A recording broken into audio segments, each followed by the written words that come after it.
Hello everyone. तो आज हम डिस्कस करने वाले हैं कि आखिर चक्रवात क्यों आते हैं, क्योंकि आप लगातार न्यूज़ में देख रहे होंगे कि भारत के किसी न किसी भाग में चक्रवात आ रहा है और उसकी वजह से बारिश और तबाही मच रही है। जी, मेरा नाम अनिल मिश्रा है। पिक में आप मुझे देख सकते हैं। मैंने एमबीए किया हुआ है ट्रिपल आईटी इलाहाबाद से। I have appeared for UP PSC interview 3 times. 3 बार मैं इंटरव्यू दे चुका हूं और अभी भी बीपीएससी का मेंस लिखा हुआ है और यूपी पीएससी का इस बार भी मेंस लिखा हुआ है और इंटरव्यू के लिए वेट कर रहा हूं। ओके। गया। एक होता है उष्ण कटिबंधीय चक्रवात और दूसरा होता है शीतोष्ण कटिबंधीय चक्रवात। उष्ण कटिबंधीय चक्रवात और शीतोष्ण कटिबंधीय चक्रवात, इंग्लिश में बोलते हैं tropical cyclone and temperate cyclone. ठीक। तो ये केवल एरिया की वजह से है, जैसे हमारी पृथ्वी गोल है, ठीक है। और पृथ्वी को जो बीच वाला भाग है जहां पे सूर्य सीधा चमकता है, जहां बहुत ज्यादा गर्मी लगती है, ये जिसको मैं रेड से खींच रहा हूं, ये पृथ्वी का सबसे ज्यादा गर्म एरिया है। यहाँ पे सूर्य एकदम सीधा चमकता है और यहाँ से लेके यहाँ तक दोनों तरफ, दोनों साइड में ये जो एरिया है, हम 30 डिग्री अक्षांश इसको मानते हैं। तो 30 डिग्री उत्तरी अक्षांश और 30 डिग्री दक्षिणी अक्षांश के बीच का जो एरिया होता है, उसे हम बोलते हैं उष्ण कटिबंधीय क्षेत्र। तो ये आप देख पा रहे होंगे भारत का ज्यादातर क्षेत्र, जी, कश्मीर वगैरह को अगर हम छोड़ दें तो भारत का ज्यादातर क्षेत्र उष्ण कटिबंधीय क्षेत्र में आता है। तो तूफान के दो प्रकार हैं, उष्ण कटिबंधीय और शीतोष्ण कटिबंधीय। दोनों अलग अलग टाइप से बनते हैं। हम आज डिस्कस करने वाले हैं उष्ण कटिबंधीय तूफान को, क्योंकि अभी एक तूफान आ रहा है और गोवा पे टकराने वाला है। आजीन निसर्ग नाम का तूफान है, ठीक है। तो आज का हमारा टॉपिक है ट्रॉपिकल साइक्लोन, क्योंकि हम भारत के परिप्रेक्ष्य में इसे पढ़ रहे हैं। ओके। तो उष्णकटिबंधीय चक्रवात बनता कैसे है, इसकी 3 अवस्थाएं हैं। तीनों आपको समझना है कि कैसे बनता है। बहुत ही आसानी से आप समझ सकते हैं और हर किसी को यह जानना बेहद ही जरूरी है। आप दूसरों को भी बता सकें और आपको खुद भी पता होना चाहिए। जी। तो सबसे पहले आप याद रखिएगा कि चूंकि हम बात करें उष्ण कटिबंध, तो यहाँ पे सूर्य एकदम सीधा चमक रहा है। और सूर्य अगर सीधा चमक रहा है तो सूर्य की गर्मी के कारण जो सतह है, समुद्र के सतह के पास की हवा है, वो गर्म हो जाती है।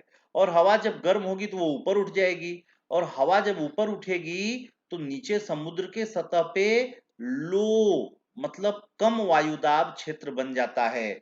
इस फिगर से आप समझिए। जी। ये आप देखिए, यहाँ पे गर्म सूर्य की किरण यहाँ सीधी पड़ी, ठीक है। सूर्य की किरण यहाँ सीधी पड़ने की वजह से यहाँ गर्मी बहुत हुई और इस गर्मी की वजह से ये हवा ऊपर उठ गई। अब चूंकि ये समुद्र की हवा है, इसमें नमी भी है, तो ऊपर जाने पे जब ठंडी हुई तो ये बादल बन गए। अभी चक्रवात आया नहीं है, बट चक्रवात का ये प्रथम अवस्था है। क्या? लो प्रेशर एरिया का बन जाना, कम वायुदाब क्षेत्र का बन जाना। और इसका कारण क्या है? एकमात्र कारण है सूर्य की गर्मी। सूर्य की गर्मी की वजह से हवा गर्म हुई, ऊपर उठ गई और हवा के ऊपर उठते ही कम वायुदाब का क्षेत्र बन गया। तो मेरे ख्याल से पहला स्टेप आप क्लियर हैं कि चक्रवात की शुरुआत किससे हुई? सूर्य की गर्मी के कारण। अब आप दूसरा वाला पॉइंट थोड़ा सा टेक्निकल है, ये भूगोल वाले बच्चे अच्छे से समझते हैं, लेकिन आपको भी समझना है। कोरियालिस बल का प्रभाव। तो कोरियालिस बल को समझना है तो मैं अपने बचपन की एक घटना बताना चाहूंगा। हाँ। मेरा गांव रेलवे लाइन के ठीक किनारे है। भदोही जिला में औराई ब्लॉक पड़ता है। औराई ब्लॉक का कैयर मऊ या दीनानाथपुर गांव है। और ये रेलवे ट्रैक के एकदम किनारे पे गांव बसा हुआ है, ठीक है। तो मान लिया ये रेलवे ट्रैक है और ये रेलवे ट्रैक पे मालगाड़ी जा रही है, ठीक। तो हम लोग बचपन में, खैर गलत था ये, लेकिन करते थे, नहीं जानकारी थी उस समय। जो सबसे पीछे वाला डिब्बा होता है मालगाड़ी के, उस पे हम लोगों की कोशिश होती थी कि उस पे पत्थर हम मार दें। और याद रखिए, कभी भी हम उस पे पत्थर नहीं मार पाए, क्योंकि जैसे ही हम पत्थर चलाते थे, हम तो निशाना लगाते थे मालगाड़ी पे, लेकिन मालगाड़ी इधर को जा रही होती थी सामान लेकर, तो वो आगे बढ़ जाती थी, ठीक है। तो हम तो पत्थर सीधा चलाए, लेकिन मालगाड़ी आगे जाने की वजह से ये पत्थर मालगाड़ी के पीछे चला जाता था। तो वास्तव में पत्थर हमारा पीछे नहीं गया, ये गाड़ी ही आगे चली गई। लेकिन जो गाड़ी पे गार्ड बैठा है उसे कैसा दिखाई पड़ेगा कि ये पत्थर ये ऐसे घूम गया, ठीक। तो इस चीज को समझना होगा। पृथ्वी पे, पृथ्वी भी हमारी गोलाकार है। तो गोलाकार है, तो यहाँ पर घूमने की गति कम है और यहाँ विषुवत रेखा के पास क्षेत्र ज्यादा है, तो घूमने की गति ज्यादा है, ठीक है। अब कोई हवा यहां से यहां के लिए चली सीधी, हवा यहां से यहां के लिए चली, लेकिन तब तक ये वाला भाग आगे निकल जाएगा और हवा थोड़ी सी पीछे रह जाएगी। तो याद रखिएगा, पृथ्वी के घूमने के कारण पृथ्वी पे हवा कभी भी सीधे नहीं चलती है, दिमाग में अच्छे से रख लीजिए, बल्कि ये तिरछे घूम जाती है। और इसका तिरछा घूमना भी फिक्स है कि अगर हम उत्तरी गोलार्ध की बात करें तो उत्तरी गोलार्ध में हवा हमेशा अपने दाहिने तरफ घूमती है, अपने राइट तरफ घूमती है, और दक्षिणी गोलार्ध में हमेशा लेफ्ट की तरफ घूमती है। इसी को हम बोलते हैं कोरियालिस बल।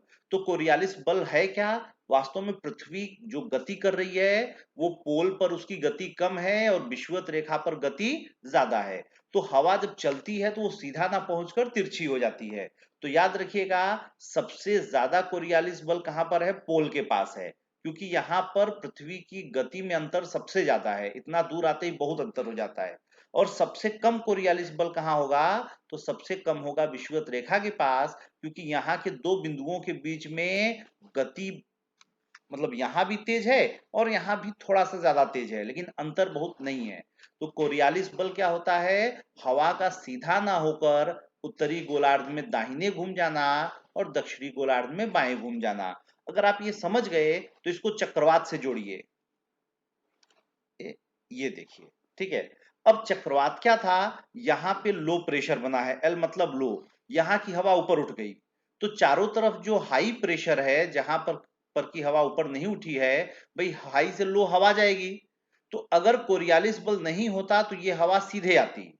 जी, अगर कोरियालिस बल नहीं होता तो ये हवा एकदम सीधे आती, लेकिन चूंकि कोरियालिस बल है तो ये हवा ऐसे तिरछे हो जा रही है, घुमा, हाँ घूम जा रही है। तो हवा के घूमने के कारण हवा इसके चारों तरफ ऐसे गोलाकार मोशन करने लगती है, चक्रीय गति करने लगती है।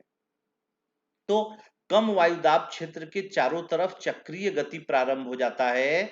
तो चक्रीय गति का वजह क्या है? तो चक्रीय गति का वजह है कोरियालिस बल। तो फिर से समझिएगा, सबसे पहला स्टेप क्या था? कम वायुदाब की वजह से हवा ऊपर उठ गई। और दूसरा क्या था? अगल बगल की हवा सीधे ना आके ऐसे घूम के आ रही है, और घूमने का कारण क्या है? कोरियालिस बल। तो हम तीसरा स्टेप समझते हैं। जी, तीसरा और सबसे इंपॉर्टेंट है, आपको समझना पड़ेगा संघनन की गुप्त ऊष्मा। ये कोई साइंटिफिक टर्म नहीं है, आम बोलचाल की भाषा में आप समझिए। देखिए, आप पानी को अगर वाष्प में बनाना चाह रहे हैं, ठीक है, वाष्पीकरण, तो आपको पानी को क्या करना पड़ता है? ऊर्जा देना पड़ता है कि नहीं? निश्चित रूप से आप गैस सिलेंडर पे रख के या गैस चूल्हे पे रख के उसको ऊर्जा देते हैं। तो पानी जब वाष्प में बदलता है तो ये ऊर्जा अवशोषित करता है। अब इसका उल्टा करिए, वाष्प अगर पानी में बदल गया तो ये ऊर्जा अवशोषित करेगा कि निकालेगा? तो जवाब है ये ऊर्जा निकालेगा। और इसी को हम बोलते हैं संघनन की गुप्त ऊष्मा। जब वाष्प बदलता है जल में तो ये ऊर्जा को निकालता है, उस ऊर्जा को ही हम बोलते हैं संघनन की गुप्त ऊष्मा। इस फिगर से समझिए, जैसे सूर्य की किरण आई तो पानी बदल गया भाप में, ठीक है, मतलब इसने एनर्जी को एब्जॉर्ब किया। लेकिन जब ये भाप बदलेगा वापस पानी में, ठीक है, जिसको हम बोलते हैं बारिश या इंग्लिश में बोलते हैं प्रेसिपिटेशन, तो यहाँ पे ऊर्जा निकलेगी। इसलिए आपने कभी महसूस किया होगा कि जब बारिश होने वाली होती है उसके ठीक पहले गर्मी बहुत बढ़ जाती है और बहुत पसीना आने लगता है। क्यों? क्योंकि वो संघनन की गुप्त ऊष्मा रिलीज हो जाती है। हमेशा आपने देखा होगा तेज बारिश के ठीक पहले 10 मिनट 20 मिनट आधे घंटे पहले गर्मी बहुत बढ़ जाती है, और जितने बुजुर्ग लोग हैं वो उस गर्मी को देखते ही बोल देते हैं कि बारिश होने वाली है। और जितनी ज्यादा गर्मी होती है बारिश उतनी तेज होती है, बारिश के ठीक पहले वाली। तो संघनन की गुप्त ऊष्मा करता क्या है? अभी तक आपने देखा था चक्रवात कैसे कैसे शुरुआत होगा। तो सबसे पहले क्या हुआ था? यहाँ की हवा ऊपर उठ गई थी, ये आपको याद है। फिर अगल बगल की हवा यहाँ सीधे ना पहुंच के यहाँ गोलाकार होके पहुंच रही थी, तो एक चक्रीय गति प्रारंभ हो गई थी, ठीक। अब तीसरी अवस्था आ गई कि जब ये हवा ऊपर उठी और इसने बारिश शुरू कर दी, तो उस बारिश